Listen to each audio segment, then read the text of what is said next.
So this particular gentleman is the director of community engagement in Boston's district attorney's office, a city of 600,000 people. Somebody who holds, like this particular man, Louis Farrakhan, in such high regards. How do we trust that he can ethically treat everybody in an equal way? We can't.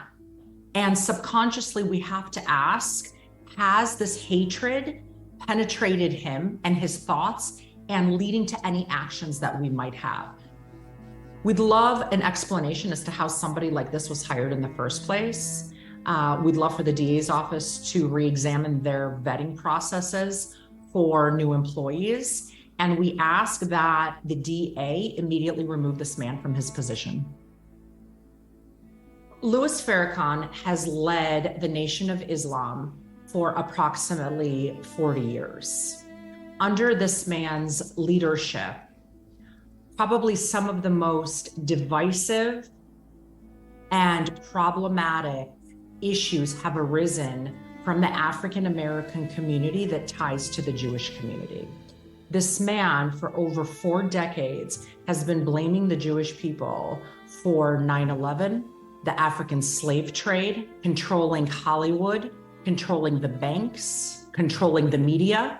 Everything that is a hot topic in society right now or at the moment, Louis Farrakhan and the Nation of Islam somehow twists it and blames it on the Jewish people. I just know the truth.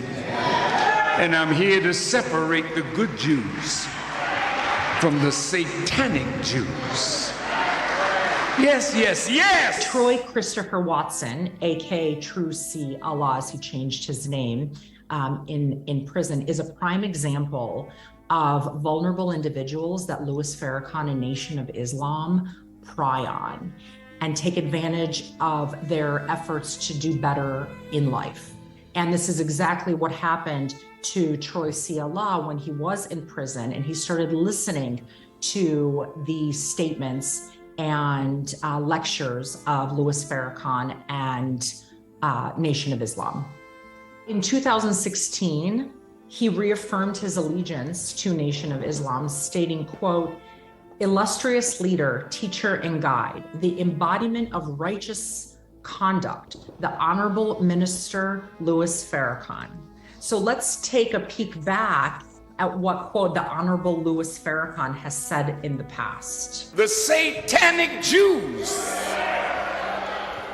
that control everything and mostly everybody.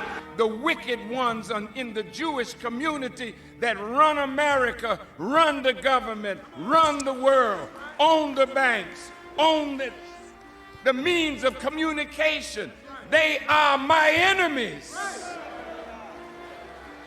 So when we see somebody like Allah promoting him and, quote, saying, Farrakhan is the undisputed champion for all humanity, and this is who the DA appoints to this particular position, it's startling. How can the DA's office keep somebody like this on?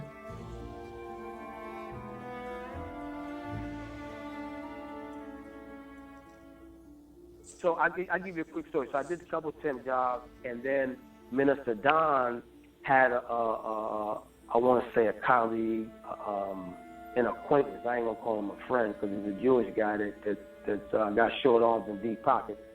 But